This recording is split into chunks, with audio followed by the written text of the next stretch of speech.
La Benemérita Sociedad de Geografía y Estadística del Estado de Jalisco, Asociación Civil, da la más cordial bienvenida a todos ustedes y da inicio en punto de las 20 horas de la sesión académica de este martes 23 de abril del año 2024. Le cedo la palabra al señor secretario para que inicie los trabajos de esta sesión académica.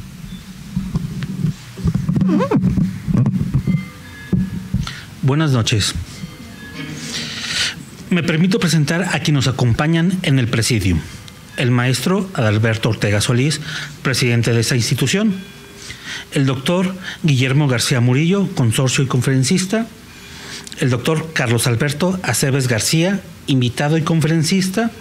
Y su servidor, el geógrafo Carlos Alberto Zaraco Álvarez, secretario general. A continuación, daré lectura a la síntesis curricular de nuestros conferencistas.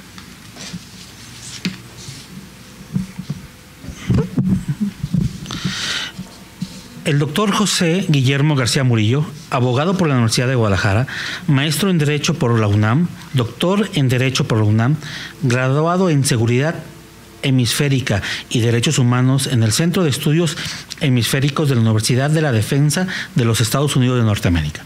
Programa investigador de la Universidad de Guadalajara, titular C, perfil certificado por el Programa de Desarrollo Profesional Docente, miembro del Sistema Nacional de Investigadores Nivel 1, miembro del Claustro de Doctores de la Universidad Nacional Autónoma de México, profesor del doctorado de Medios Alternos de Solución de Conflictos de la Universidad Autónoma de Nuevo León, miembro de la Red Internacional de Posgrados en Derecho, miembro de la Red Internacional de Estudios de Mediación y Conflicto y socio de la Benemérita Sociedad de Geografía y Estadística del Estado de Jalisco. Responsable del cuerpo académico Desafíos de la Propiedad Intelectual de la Universidad de Guadalajara, CA 1115. Director del Centro Privado de Mediación número 38, acreditado por el Instituto de Justicia Alternativa del Estado de Jalisco. Se ha desempeñado como director de Relaciones Públicas de Tequilera Herradura, vicepresidente de la Cámara Nacional de la Industria Tequilera, presidente del Comité de Normas del Consejo Regulador del Tequila, asesor jurídico de la Denominación de Origen de la Charanda, Café de Chiapas y Raicilla de Jalisco, socio del despacho jurídico Abogados Estrategia Corporativa.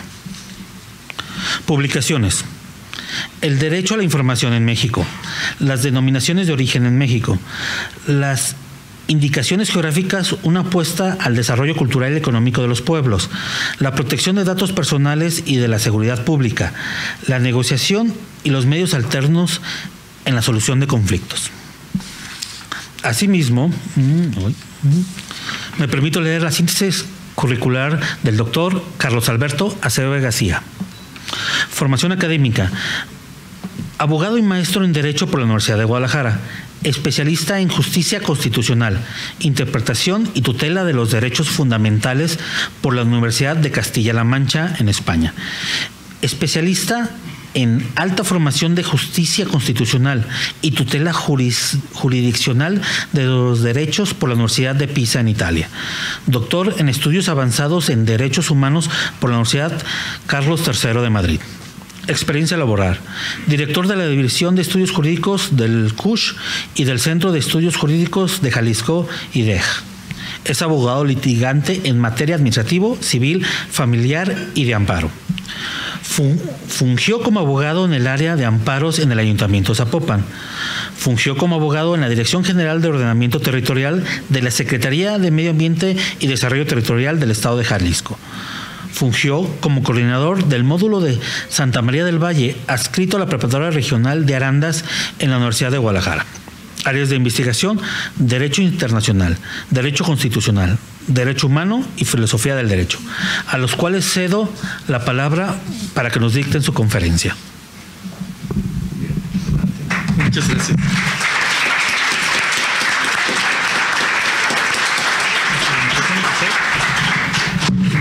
Muchas gracias.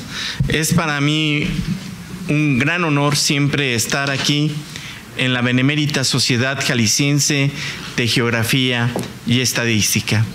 Es una sociedad de las más antiguas de América Latina, fundada por un jalisciense ilustre, don Valentín Gómez Farías, en el siglo XIX. Ha sido la sociedad un grupo de asociación científica y cultural con espíritu crítico, de carácter liberal, pero que además desde su historia y fundación siempre ha servido para ser asesor y en los términos de estadistas y también en la proposición de soluciones a lo que ha sido el México del siglo XIX, del siglo XX y del siglo XXI. Tan es así que hoy me siento muy honrado de estar acompañado de un ilustre jalisciense. Hoy me decía el maestro, está lleno Guillermo. Le dije, sí, maestro, son el reflejo de todo lo que usted ha sembrado cuando fue director de la División de Estudios Jurídicos de la Universidad de Guadalajara. Es todo lo que usted ha hecho también como jurista, porque nosotros, sus alumnos, somos su reflejo. Muchas gracias, maestro. Gracias, profe.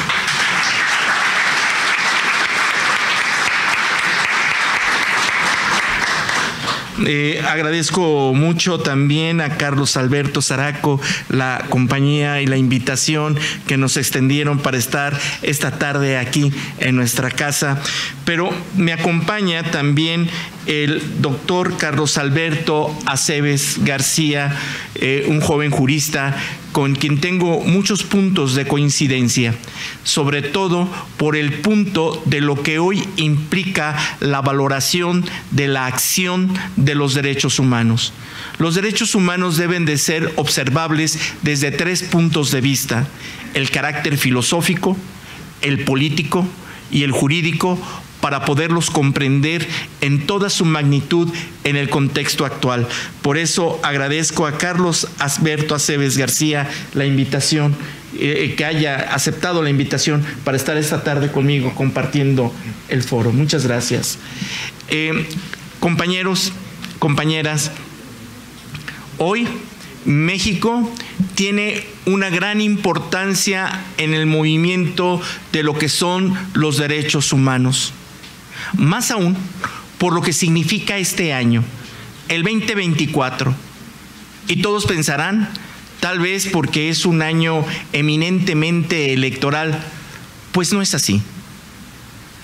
Además de que es un año eminentemente electoral, nos debe de recordar la memoria histórica de que hace 200 años, en 1824, México nació como una nación soberana, independiente y que también luchaba por los principios de los derechos humanos en función de algo que es fundamental en la vida de todos nosotros como plataforma de contrato social: la libertad. Lo que decía en Los Sentimientos de la Nación José María Morelos y Pavón: que no se distinga a un americano de otro más que por el vicio y la virtud. Esa libertad que todavía nosotros estamos tratando de perfeccionarla, de ampliarla, porque como lo hemos visto siempre, ustedes que tienen también la vocación del estudio del derecho, el derecho siempre se debe de ampliar, se debe de perfeccionar, pero sobre todo, si los derechos humanos no se activan, si los derechos humanos no se ejercitan, quedarían solamente plasmados como una serie de derechos enunciativos, pero a los que hay que volverlos eficaces en el cumplimiento de la acción. La libertad de pensamiento, de conciencia, para la libre elección y la libre decisión de nuestras conciencias. La libertad siempre es muy importante, por eso se ha defendido en toda la trazabilidad histórica del Estado mexicano. Hay una tarea pendiente también en función de los derechos humanos: la igualdad. la igualdad que debe de existir entre todos nosotros, porque, como ustedes saben, en un país donde todavía hay 25 millones de mexicanos que viven en pobreza extrema y 5 millones de mexicanos que no saben leer ni escribir, existe una deuda histórica en función de que si hablamos de los derechos humanos en la cuestión constitucional de que estos deben de ser indivisibles, interdependientes, universales y que además deben de ser progresivos.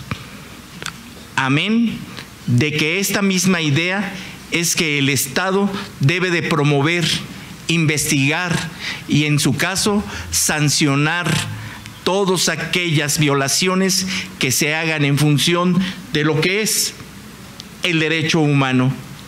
Vivimos hoy en día, después del Holocausto, de la Segunda Guerra Mundial, en una condición diferente para revalorar el posicionamiento de la dura lex lex por una idea más bien de proporcionalidad y de justicia que debe de existir entre los hombres y las mujeres. Y eso es muy importante, porque cada vez más nos damos cuenta que los derechos humanos en cada momento y a cada paso, ustedes, nosotros somos ombudsman cotidianos en defensa de ellos, en función de la participación política y en función de la progresividad que deben de existir. Me siento muy orgulloso, y sí lo debo de decir, que para el 2024, a 200 años de la fundación de nuestra nación, seguramente una mujer tendrá que mandar en este país. Y tal vez en ello pongo mi esperanza de que por fin sea una mujer la que designe el pueblo de México para gobernar, porque ya no lo merecemos. Merecemos que una mujer tenga el mandato del Ejecutivo para obedecer a la única soberanía existente, que es la del pueblo, sin la posverdad, sin tener otros datos. El único dato que debe de existir es la libertad y la igualdad del pueblo de México. No más, señores. Pero para eso, si no se cumple, se debe de dar la eficacia en función de los organismos internacionales, como lo que hoy vamos a tratar en el asunto de la Corte Interamericana de los Derechos Humanos. No solamente en la relación de los asuntos domésticos, sino también en las posibles violaciones de derechos humanos en el ámbito internacional. Y bueno, ya regresaré con ustedes para seguir compartiendo, no sin antes ahora escuchar a Carlos Aceves. Muy buenas noches a todas y todos. Primero que nada quiero extender mi agradecimiento al maestro Adalberto Ortega Solís, presidente de la Sociedad de Geografía y Estadística, por la invitación. La verdad es un gran privilegio estar aquí. Igualmente al geógrafo Carlos Alberto Zaraco, así mismo a las y los consocios que hoy nos acompañan y por supuesto pues a todas las personas que hoy nos hicieron el gran favor de asistir. Muchísimas gracias a todas y todos. Pues bueno, para la cuestión de esta conferencia yo les tenía planteado, ¿no?, una cuestión de una presentación en la cual voy a rápidamente, de manera sucinta, ver las cuestiones de cómo trabaja el Sistema Interamericano de Derechos Humanos, cuál es la cuestión de la eficacia de tanto de las resoluciones que emite por un lado la Comisión Interamericana de Derechos Humanos, que tanto se atiende, que tanto se cumple, asimismo los de la Corte Interamericana y qué efectos tienen, ¿no? Y también cuáles son los límites en los cuales el Estado ¿qué puede hacer el Estado o qué puede hacer los organismos internacionales para obligarlos a que cumplan y qué tanto cumple? Y también tengo una numeralia ahí de los Estados Unidos mexicanos, en tanto cuántos casos han cumplido en la Comisión Interamericana y cuántos en la Corte Interamericana de Derechos Humanos. Entonces, pasamos entonces sí, para preparar. Sí, genial. Bien, pues aquí está la cuestión del Sistema Interamericano de Derechos Humanos y el cumplimiento de sus decisiones, resoluciones. Para esto, primero quiero iniciar con la cuestión del concepto y fundamento de lo que es el Sistema Interamericano de Derechos Humanos, ¿no? Como bien mencionó el doctor García Murillo, después de la Segunda Guerra Mundial, el ser humano se va a preocupar ya más ver por las cuestiones de garantizar la dignidad del ser humano, y entonces en cada continente se va a dar la cuestión de la creación pues de un sistema para proteger a nivel internacional la cuestión de derechos de sus habitantes, ¿no?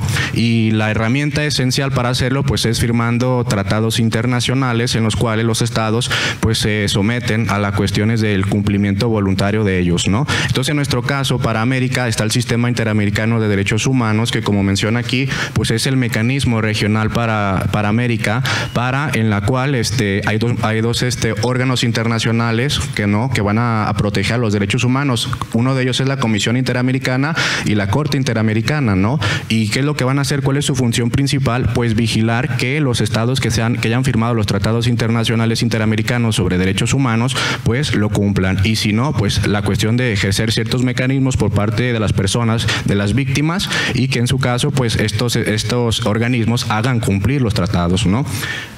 Bajo esa tesitura, quiero empezar con algo.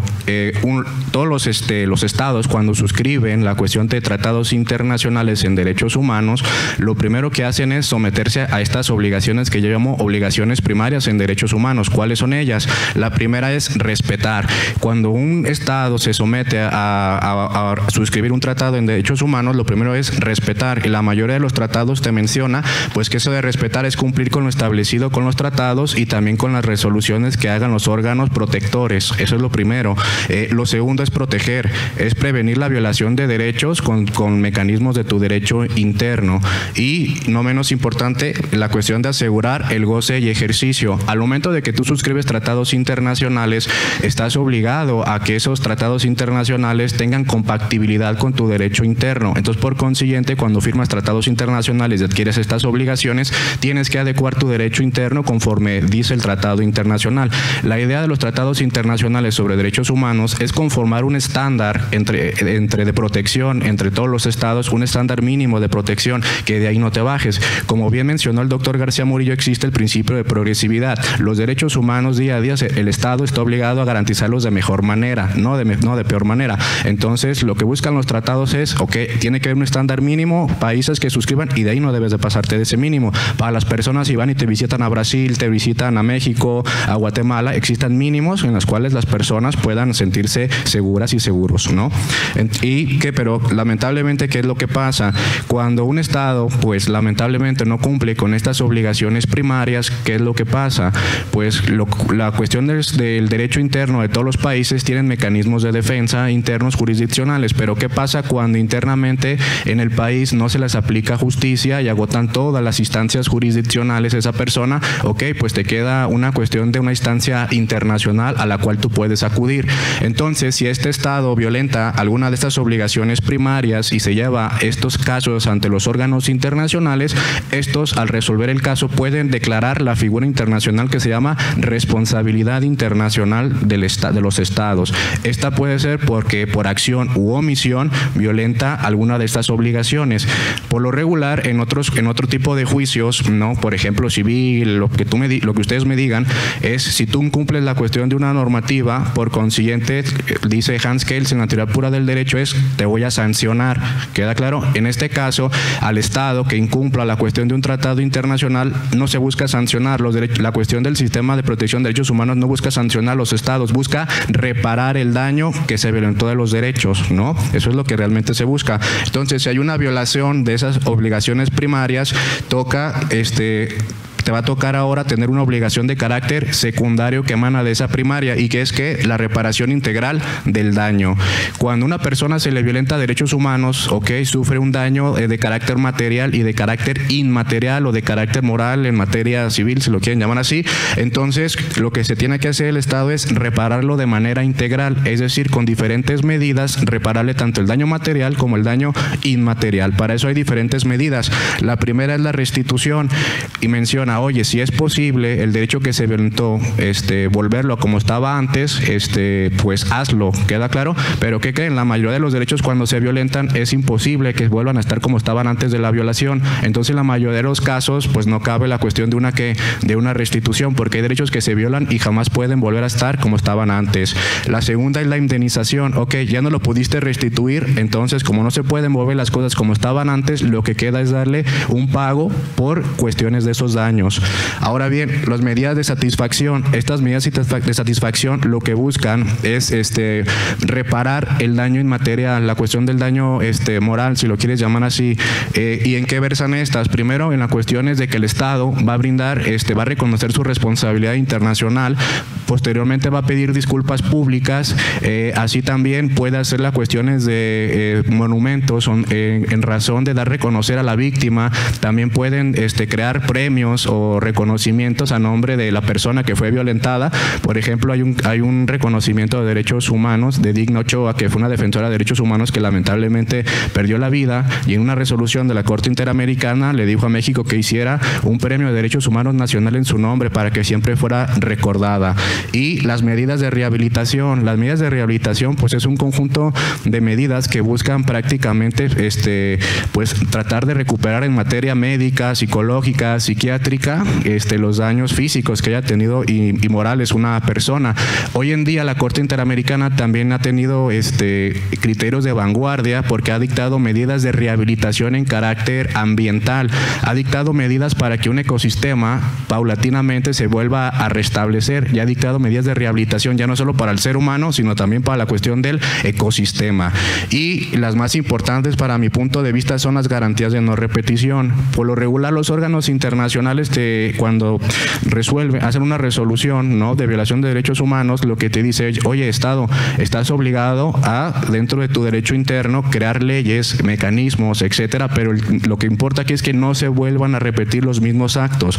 Y por lo regular, ¿cómo se va a hacer eso? Pues le ordenan a los estados que modifique cierta normativa, cierto precepto que se ha expulsado o que regule a lo mejor una figura jurídica, un mecanismo de defensa que no lo tienes. Y eso es lo que más difícil tardan en cumplir los estados cuando les salen resoluciones desfavorables de cumplimiento, es lo que más se tardan en cumplir. Entonces, ahora que veamos la numeralia de México, pues no nos vayamos a asustar porque van a ver que pues no ha cumplido cabalmente todo, porque las garantías de no repetición son las más complejas de cumplir. Pues es que cómo les para que no vuelva a pasar lo mismo, es complejo. Ahora bien, pasamos a las cuestiones de básicamente las facultades que tienen los órganos del Sistema Interamericano de Derechos Humanos. En una primera instancia pues está la Comisión Interamericana de Derechos Humanos, la cual pues su facultad principal es promover y proteger derechos humanos, ¿ok? ¿Qué pasa cuando yo tengo un caso en sede interna y ya agoté todos los medios jurisdiccionales y México no me aplicó justicia? Yo tengo que acudir en primera instancia en el Sistema Interamericano ante la Comisión Interamericana de Derechos Humanos, ¿ok?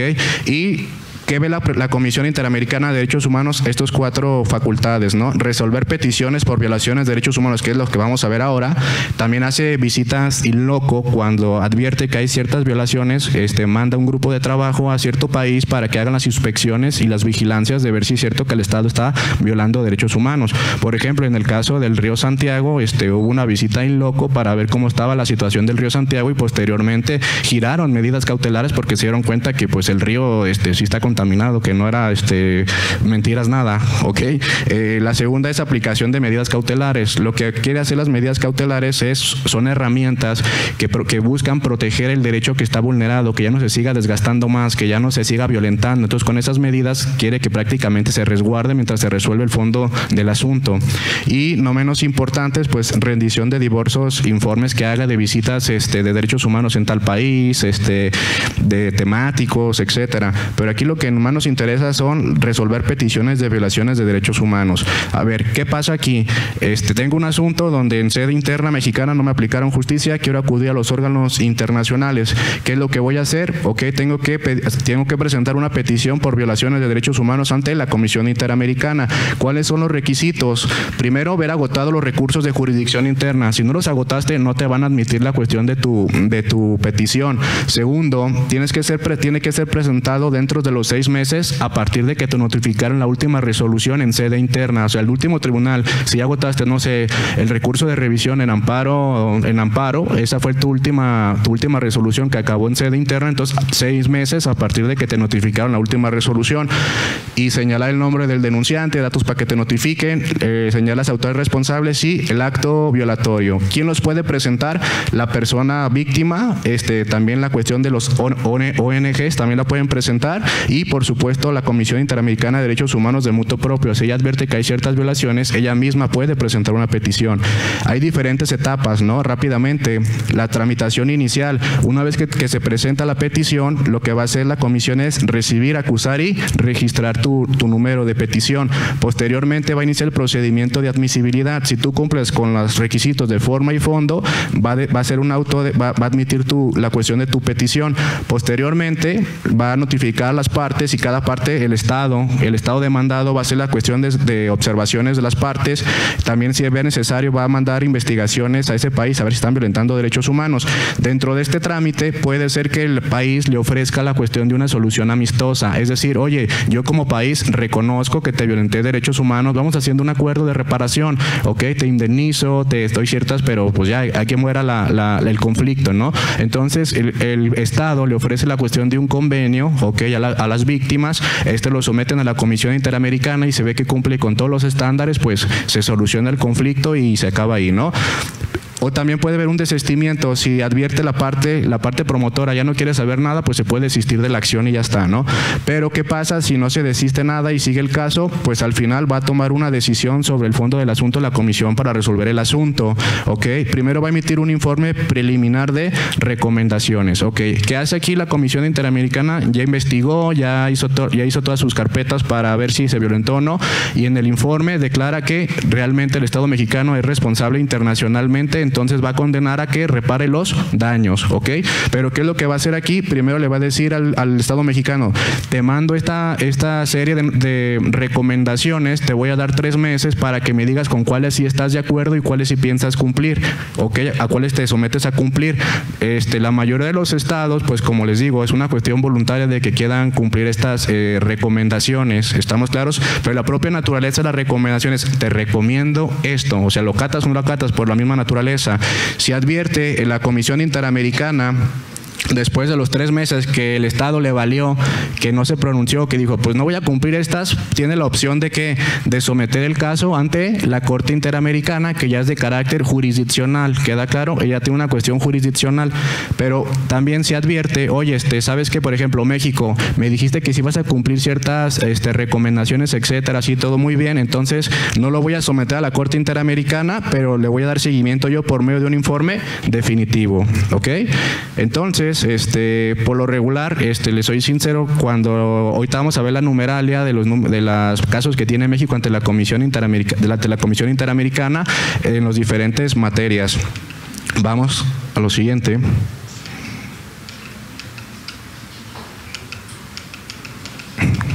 Ups. Aquí está. A ver, fíjense muy bien. México tiene 19 informes de fondo en los cuales ha salido con responsabilidad internacional ante la Comisión Interamericana de Derechos Humanos.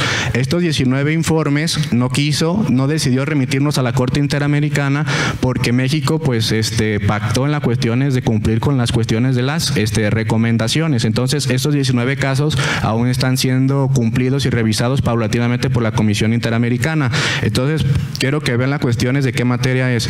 Después de leer los casos, yo hice una clasificación de las diferentes materias en las cuales México pues viola más derechos humanos, y vean cuál lleva la delantera.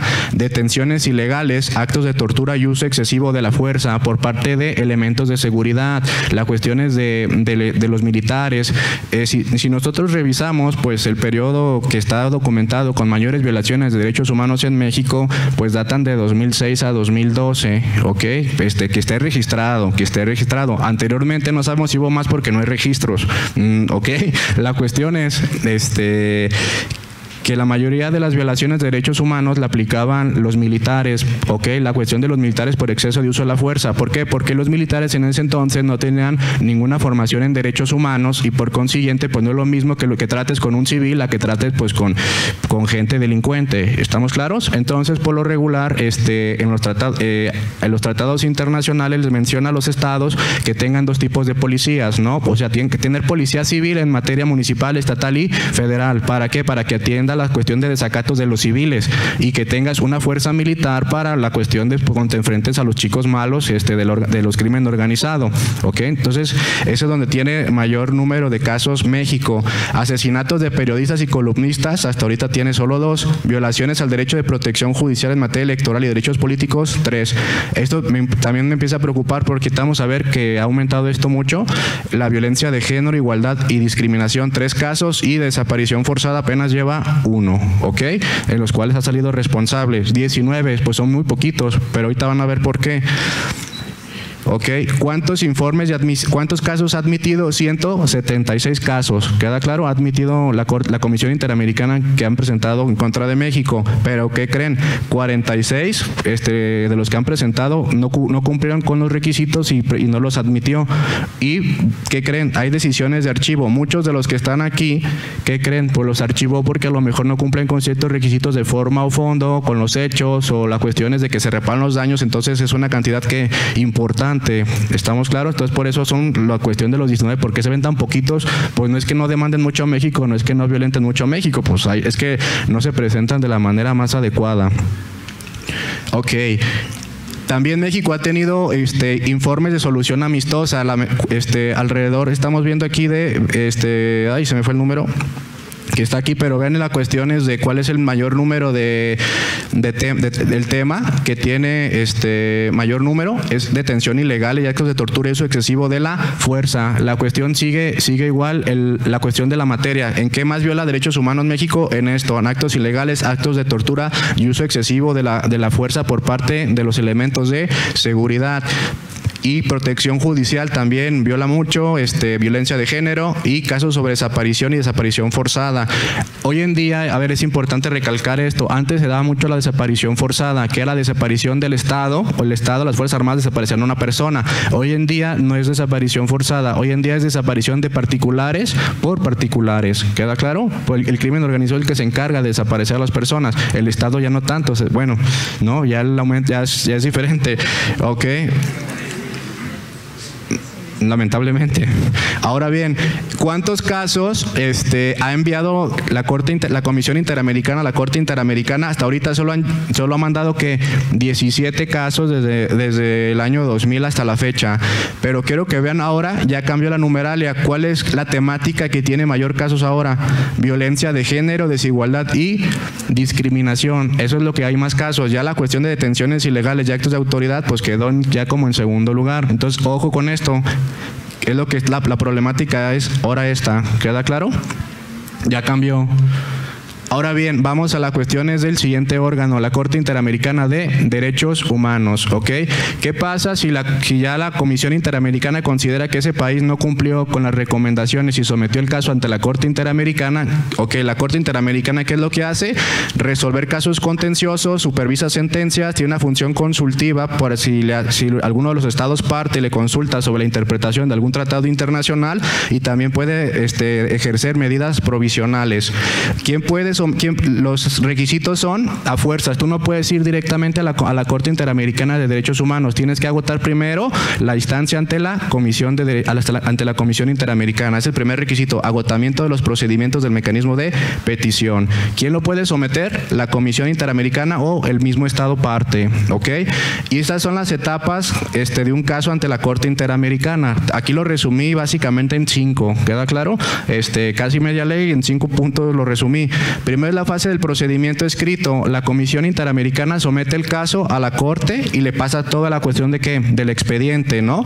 Y luego sigue la fase del procedimiento oral. Una vez que la Corte Interamericana ya tiene el caso y lo acepta y todo, lo que va a hacer, ya notificó a las partes, etcétera, va a ser la cuestión de una fase de procedimiento oral, va a desarrollar audiencias, interrogatorios y también va a haber desahogo de pruebas de las partes. Posteriormente sigue la fase de procedimiento final escrito, que es donde las partes hacen alegatos a las pruebas, en cuáles están de acuerdo, en cuáles no, te refutas esto, refutas aquello, y posteriormente sigue lo más importante, la emisión, notificación e interpretación de la sentencia. La Corte Interamericana dicta la sentencia y en ella ¿qué va a hacer? Declarar a ver si el Estado es internacionalmente responsable o no, y por supuesto va a dictar las medidas de reparación, ¿ok? Y le va a decir que tiene cierto tiempo para empezar a cumplir que las cuestiones de las sentencias, ¿queda claro? Y cómo la Corte Interamericana ve si está cumpliendo o no, ¿ok? Por las cuestiones de informes que va el Estado en ciertos tiempos, opiniones de las víctimas y de los representantes. Ahora quiero que veas México ante la Corte Interamericana. Desde 1998 que México reconoció la facultad contenciosa de la Corte Interamericana, hasta 1998 que suscribió, que reconoció su cuestión contenciosa, a la fecha solo se han resuelto 14 casos, pues no sé si sean poquitos o muchos, pero solo se han resuelto 14 casos, de los cuales, de esos 13, se declaró México internacionalmente responsable, pero solo en uno salió absuelto. Pero ahorita vamos a ver por qué salió absuelto. Aquí están. ¿Cuáles son los casos? Esas son las categorías. Detenciones ilegales, actos de tortura y uso excesivo de la fuerza, hasta ahorita han 6. Violaciones del derecho a la protección judicial en materia electoral, 1. Violencia contra la mujer, 5. Y desaparición forzada, 2. Hacen un total de 14 casos que hasta ahorita han resuelto. Y aquí estamos. ¿Cuántos crees que México ha cumplido de casos hasta ahorita? De esos 14, solo 1. Ha cumplido totalmente con todas las reparaciones solo en un caso, que es violación a la protección judicial en materia electoral. Este es el caso de Jorge Castañeda Gutman versus México, en el cual, no sé si se acuerdan de él, fue una persona que quiso registrarse como candidato independiente, por la elección de 2005, 2006, y entonces, como en ese entonces México no tiene la figura de candidato independiente y tampoco existía el juicio por la protección de derechos político-electorales, pues él se fue a la cuestión internacional, Entonces, cuando resuelve la Corte Interamericana la resolución en los casos de garantías de no repetición, le dice, oye, México, debes de crear un mecanismo interno, para que se defiendan los derechos político-electorales, porque no tienes nada. Jorge Castañeda Gutman promovió el amparo porque tu Constitución dice que cuando hay violación de derechos humanos presentas el amparo, pero ¿qué crees? Se lo desecharon, y es porque las autoridades dijeron que no eran competentes el amparo para ver materia electoral. Entonces, México, no tienes ningún mecanismo. ¿Qué vas a hacer? Pues crea uno, y la cuestión del juicio de protección. Entonces, cuando ya queda el juicio de protección de derechos político-electorales y también tiene la figura de las cuestiones de la candidatura independiente, entonces dice, México, ya cumpliste con todas. Felicidades, ya cumpliste un caso, uno de tantos. Ahora bien, ¿cuál es el único caso donde no ha salido con responsabilidad México? Fue el primero que presentaron en su contra, Fue el primero que presentaron en su contra, es el caso Alfonso Martín del Campo Dot versus México. La categoría es de detenciones ilegales, actos, tortura y uso excesivo de la fuerza. ¿Pero por qué crees que lo absolvieron? ¿Crees que México no hizo nada? No. La cuestión es que México reconoció la competencia contenciosa de la Corte a partir de 1998 y los cuestión de los actos sucedieron antes de que haya México ratificado las cuestiones del reconocimiento. Entonces, por consiguiente, México dijo, a ver, a mí cóbrame a partir de que yo reconozco la cuestión contenciosa, antes no me puedes hacer nada. Y en efecto la Corte dijo, pues es que sí, no te puedo reclamar algo de antes si no había suscrito ni reconocido mi cuestión contenciosa. Entonces, por esa fue que lo decretó sin responsabilidad, no tanto porque no lo hiciera. Y casos pendientes por cumplir actualmente tiene 12 y quedan pendientes de resolver 3, y con esto quiero finalizar, una de las cuestiones más importantes, pues cuáles han sido las principales aportaciones del sistema interamericano de derechos humanos al sistema jurídico mexicano. Yo lo resumiría en estos 2 puntos, La cuestión a partir de la reforma de 2011 de garantías individuales a derechos humanos, lo primero que hizo es, como ya lo dijo el doctor García Murillo, el reconocimiento de un bloque de constitucionalidad que tiene derechos y reglas, principios y reglas de fuente interna y de fuente externa, el cual la Suprema Corte de Justicia de la Nación lo reconoció como el parámetro de regularidad constitucional para hacer un control de normas, tanto constitucional y convencional. Es decir, el control de normas es esa comparativa que tienen que hacer los juzgadores a nivel de sus competencias, de que ese acto vaya ad hoc de la Constitución o de que esa norma vaya ad hoc de los tratados internacionales, Y en este caso, por ejemplo, si es la Suprema Corte de Justicia de la Nación, si está resolviendo las cuestiones de una norma y advierte y promueve una cuestiones de una declaratoria de inconstitucionalidad, porque a lo mejor esa norma va en contra de la Constitución o contra de un tratado internacional, va a declarar su inconstitucionalidad o su inconvencionalidad y va a ordenar que esa ley, que no va ad hoc, se modifique o sea expulsada, ¿ok? Y el resto de autoridades lo único que van a hacer es la inaplicación. Y otra parte importante es la creación de mecanismos de prevención, protección y monitoreo en materias de seguridad, desaparición y desaparición forzada. Si se fijan estos mecanismos, si nosotros pensamos que fue por la gran idea de a lo mejor de nuestros legisladores que se les ocurrió, la verdad es que no. Estas grandes aportaciones que están aquí, estos mecanismos han sido para cumplir la cuestión de resoluciones internacionales. Por ejemplo, estamos viendo el Registro Nacional de Personas Desaparecidas y No Localizadas. Si nosotros nos metemos a esta página de internet del sistema, te aparece ahorita cuántas personas han desaparecido en México desde 1965 que tiene el registro hasta la fecha. Pero México lo hizo porque quiso, no, porque está cumpliendo la cuestión de una resolución de un organismo internacional. La cuestión es también, hoy en día, ustedes vieron que en el 2022 el Comité de Desaparición Forzada de Naciones Unidas vino a hacer aquí una inspección y se dio cuenta que había una gran crisis forense, que había alrededor de 50,000 cuerpos que yacían en fosas comunes, etcétera, que no fueron identificadas. Entonces, a partir también de diversas recomendaciones, etcétera, le dice, oye, México, tienes que tener un mecanismo extraordinario para identificar a tantas personas, porque si sigues igual, te vas a tardar alrededor de 100 años en identificar todo el rezago de cuerpos que tienes. Entonces, también tienes que crear un banco nacional de datos forenses, que existan a nivel nacional, un dato digital para poder identificar las víctimas, un registro nacional de delitos de tortura, mecanismos de protección para personas de defensoras de derechos humanos y periodistas. Si se acuerdan, hace poquito tuvimos la noticia de que un periodista pues lo secuestraron, ¿queda claro? Entonces él pudo ver anteriormente que ya lo promovió la cuestión de un mecanismo de protección de periodistas y de defensores de derechos humanos, pero eso no crees porque se le ocurrió a los legisladores, fue por la cuestión de cumplir con una resolución internacional, Bueno, pues de mi parte sería todo, agradecerles el favor de su atención y quedo al pendiente de cualquier pregunta. Muchas gracias.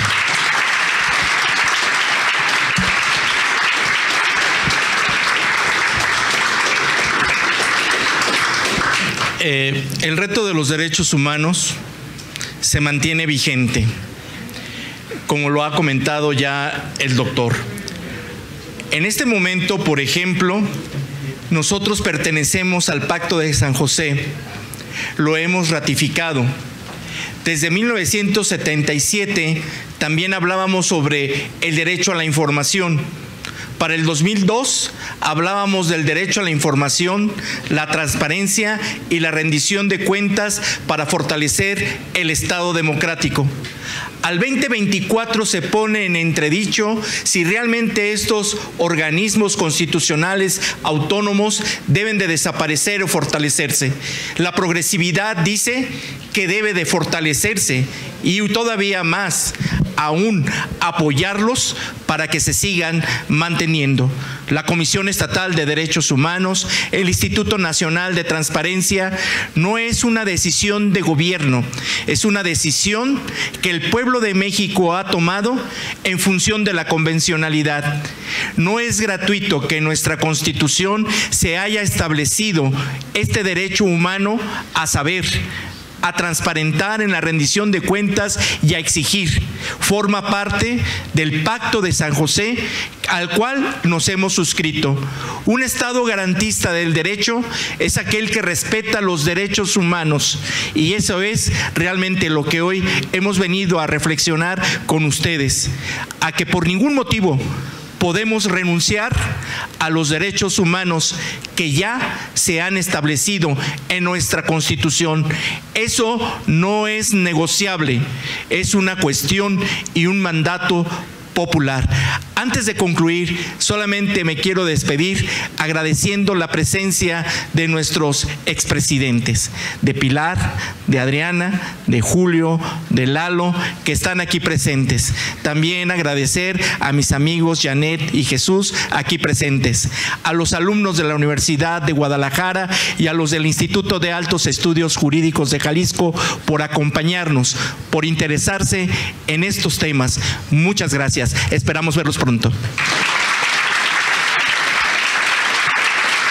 Después de haber escuchado esta extraordinaria conferencia, tenemos 10 minutos para poder hacer pues 2 preguntas para las respuestas.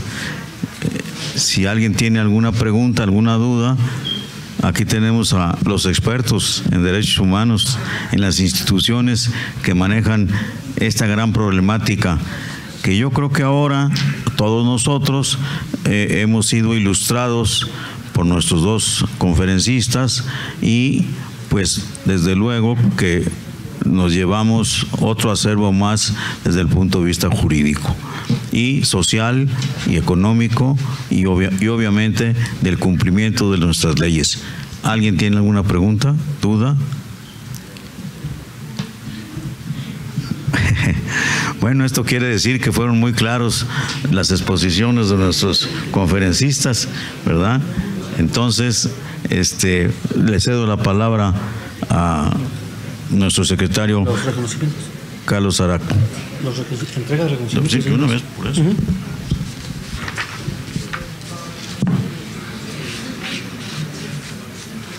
Sí.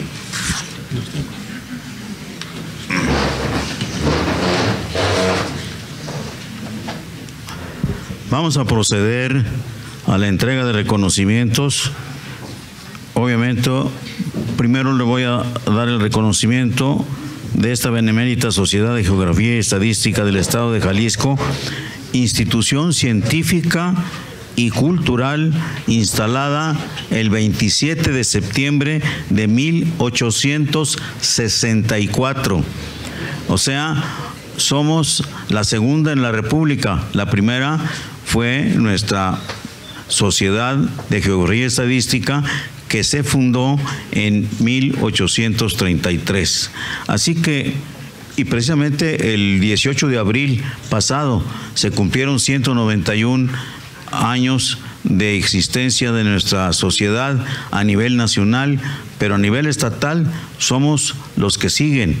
Y además, en materia mundial, las más antiguas son la Sociedad de Geografía y Estadística de México.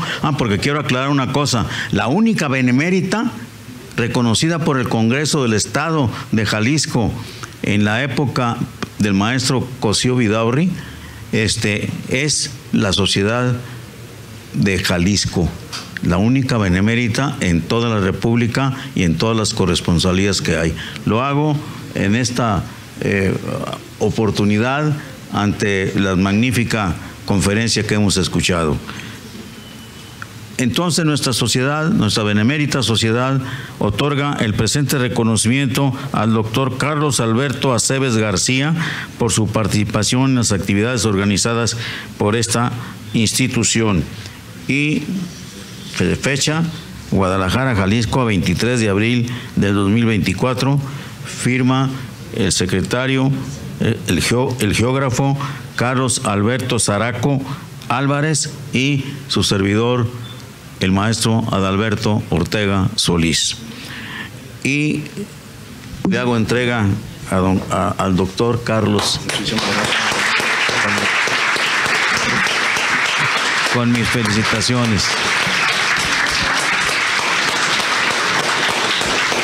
Me es muy grato también, y para mí pues es una satisfacción muy grande, el entregarle al doctor José Guillermo García Murillo también este reconocimiento de nuestra Benemérita Sociedad de Geografía y Estadística por esta participación en la conferencia El Sistema Interamericano de Derechos Humanos y el cumplimiento de sus resoluciones, misma que, como ustedes han sido testigos, fue llevada a cabo en estas instalaciones que hoy fueron insuficientes ante la gran personalidades que fueron como conferencistas. Y bueno, qué bueno que son alumnos de dos instituciones, de una de la Benemérita, precisamente Universidad de Guadalajara, y del Instituto de Altos Estudios Jurídicos, obviamente. Así que le hago entrega de este reconocimiento al doctor José Guillermo García Murillo.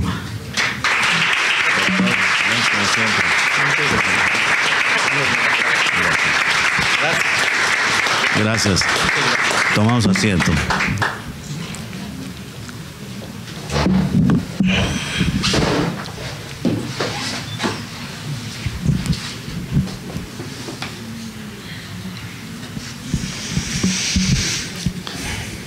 Agradecemos la presencia de los expresidentes, de la licenciada María del Pilar Sánchez Alfaro, de la doctora Adriana Ruiz Rasura, del maestro Julio Alejandro Becerra Santillán Becerra y del doctor Eduardo Velasco Briceño. Muchas gracias.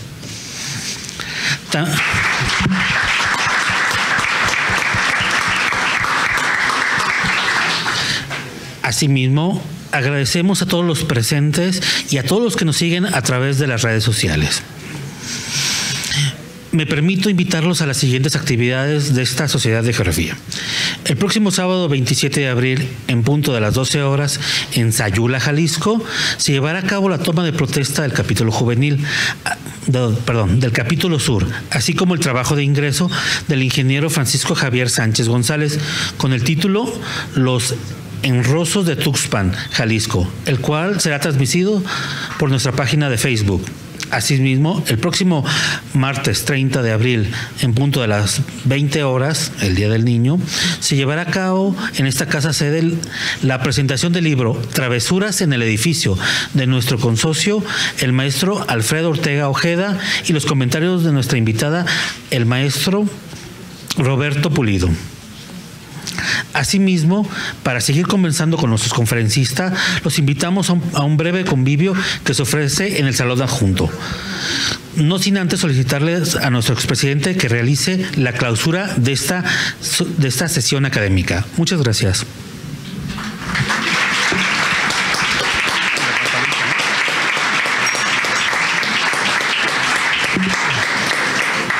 Bien.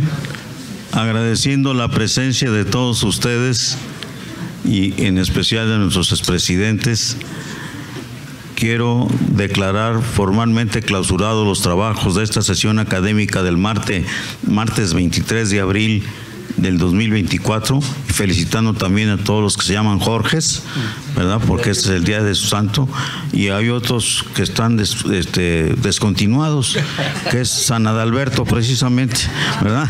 Así que pues ni hablar.